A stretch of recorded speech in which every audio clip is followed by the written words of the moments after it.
بسم الله الرحمن الرحيم. جالي واحد صاحب شركه طلب مني ان انا ارفع له قضيه على شركه ثانيه علشان ما نفذش الالتزام اللي عليه. طبعا ممكن الالتزام دوت يكون في عقد او مراسلات او ايميلات. المهم اول حاجه طلبت ابص عليها اشوف العقد دوت عشان اعرف ايه الالتزام اللي على كل واحد فيهم، الالتزام اللي عليك ايه والالتزام اللي عليه ايه، عشان اقدر اقرر ايه الخطوه اللي انا هعملها بعد كده. كان ممكن طبعا ان انا اول حاجه ابدا عليها اول ما يجي لي واحد صاحب شركه عايز يرفع قضيه اروح على طول جري رافع قضيه طالما الشركه الثانيه اخالف بالتزامها. لكن يا جماعه الخير، المحامي قبل ما يكون وكيل في رفع القضايا هو الناصح الامين والمستشار الخبير في مساله الالتزامات التعاقديه، وعارف الدعوه اللي هتترفع ديت او الاجراء اللي هيعمله ده هيوصله لفين في الاخر. وكمان لازم نعرف ان انا طالما انا لجأت للقضاء او للتقاضي يبقى عارف ان هيبقى فيه قدامي خصم، زي ما انا بقدم مساندات هو كمان هيقدم مساندات، زي ما انا بحاول اثبت اخلال الخصم بتاعي بالتزاماته هو كمان عايز يثبت اخلال موكلي بالتزاماته. يبقى لازم قبل ما ارفع القضيه اشوف الاول القضيه دي هتوصلني لفين. على فكره الخلافات كتير جدا بين الشركات وبعضها، يعني الشركات تقريبا كل الشركات دايما بيبقى في بينهم وبين بعض خلافات واخلالات بالتعاقدات، اخلالات بالعقود، ولو هنرفع قضايا على الاخلالات دي يبقى المحاكم هتتملي كلها قضايا بين الشركات وبعضها. طيب ايه هي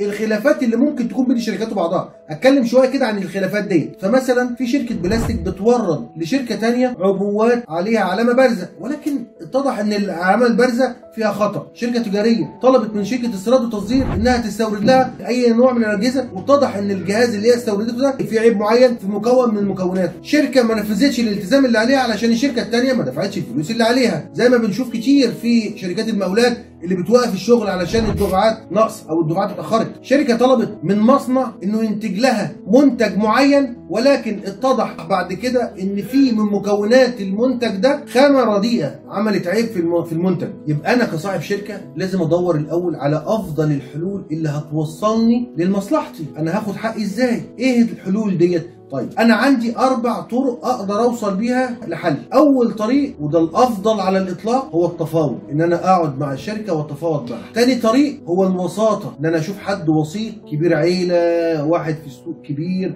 واحد فاهم في العلاقه اللي بين الطرفين، او ان انا الجا للتحكيم، او ان انا الجا للمحكمه للتقاضي. وده للاسف انا بسميه الاجراء البغيض الى قلبي. يعني ايه مفاوضات؟ مفاوضات يعني الطرفين يقعدوا مع بعض يشوفوا كل واحد اخلي بالتزامه ازاي، انا ايه سبب اخلالي، انت اخليت بالتزامك عشان انت ما عملتش كذا وكذا وكذا، وانا ما عملتش كذا وكذا عشان انت ما عملتش كذا وكذا، ويقعدوا مع الاثنين يدوروا على حلول وسط، كل واحد فيهم ما يجيش على الثاني. في الاخر بيوصلوا لان هم يطلعوا من الموضوع دوت باتفاق جديد، او بان هم يطلعوا الاثنين كسبانين، بجد الاثنين بيطلعوا كسبانين، ودي افضل الحلول واسلمهم، ولا محامين ولا قضاء ولا اي حاجه خالص. التفاوض هو افضل الحلول، وهيكملوا مع بعض في تعاملاتهم، والخلاف هينتهي هنا بسرعه في قعده واحده او قعدتين. طيب مفيش فرصه للتفاوض، الحل الثاني هو الوساطه، بنلجا لوسيط بين الطرفين. الوسيط ده ممكن يكون اما كبير عيله او صاحب شركه في السوق له وزنه، او اي شخص له وزنه ما بين الطرفين، يقرب وجهات النظر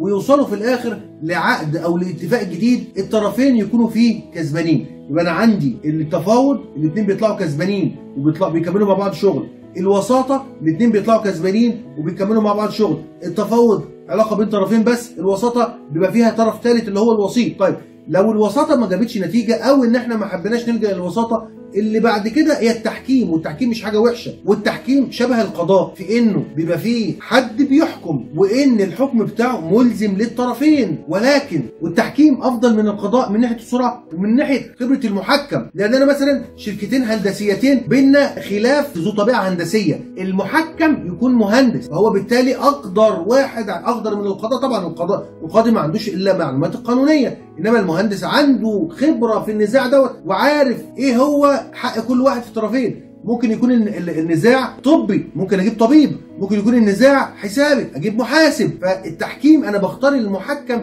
اللي يصلح للقضاء في هذه المنازعه، فبالتالي بيكون سريع، وكمان ممكن يختاروا القانون اللي يحكم النزاع. يعني انا ممكن مثلا ما نطبقش القانون المصري، نطبق القانون الاردني، نطبق القانون الانجليزي، نطبق الشريعه الاسلاميه، او نعمل قواعد العدل والانصاف مع الصلح بين الطرفين. يبقى كده المحكم اشتغل الموضوع وانهى النزاع بين الطرفين، وكمان بيكون حكم التحكيم نهائي ما فيهوش استئناف. طب بالنسبه للقضاء بقى، واحد كسبان دايما وواحد خسران او الاثنين خسرانين. يبقى الوسيله الرابعه اللي بلجأ لها لو المفاوضات ما نفعتش، الوساطه ما نفعتش، مفيش فرصه للتحكيم، بنلجأ للقضاء. والقضاء زي ما قلت ابغض الحلول في النزاعات ما بين الشركات. اولا القضاء بياخد وقت طويل جدا، وفي استئناف وفي نقض، بيبقى في خصومه شديده، الطرف دايما كسبان وطرف خسران او الاثنين خسرانين. ما ينفعش في القضاء الاثنين يطلعوا كسبانين الا اذا من تصالح، ولو هيتصالحوا في القضاء ما كانوا يتصالحوا في الايه؟ في المفاوضات او في التسويه او حتى في التحكيم. وكمان في قواعد شكليه في القضاء ممكن تضيع الحق، زي عدم قبول الدعوه اللي رفعها بغير الطريق الذي رسمه القانون. يعني في طرق معينه لرفع الدعوه لو انا رفعتها غلط باخد عدم قبول، او زي فوات المواعيد. وطبعا التكلفه بتكون كتير، هي على الخسران بس بتكون كتير في الغالب كتير، وخصوصا القضايا الكبيره. وكمان في فرصه للتلاعب في المراكز القانونيه ما بين الخصوم، لان في خصومه بقى وكل واحد بيحاول يجيب دليل مصطنع او دليل سليم او حتى يخفي عنده مستند عن الخصم علشان ما يقدرش ياخد بيه مركز قانوني او ان مركزه يبقى افضل من ده. فالخصومه في القضاء بتبقى سيئه للغايه. طبعا انا لما جالي صاحب الشركه قعدت معاه، عرفت منه تفاصيل كتير جدا، سالته اذا كان ممكن يقدم تنازلات علشان يوصل لحق معين، فلقيت ان في فرصه وفي مرونه، فبدانا ندخل وسيط بين الشركتين، وبالفعل تم التوصل لاتفاق جديد جدا. وعرفت ان رؤيه الشخص اللي جاي لك وهو غضبان وعايز ترفع له قضيه مش دايما بتكون سليمه، لا احيانا بيكون فيها حاجات رؤيته هو بتبقى خطا، لازم تسمع من الطرفين. فلما عملنا الوساطه ديت والطرفين سمعوا من بعض، الطرفين سامحوا بعض والطرفين تنازلوا، كل واحد تنازل عن حاجات، وعملنا اتفاق جديد وعقد جديد. تخيل، والموضوع انتهى على كده، لا محاكم ولا تحكيم ولا اي حاجه خالص، وهي قعده صغيره وانتهت الموضوع بالقعده دي. يبقى قبل ما افكر في الطريق اللي همشي فيه اذا كان قضاء ولا تحكيم ولا وساطه ولا، لازم اوصل اعرف الاول انا هكسب من الطريق ده ازاي، والطريق ده هيوصلني لفين. ويا رب اكون فدتكم، والسلام عليكم ورحمه الله وبركاته.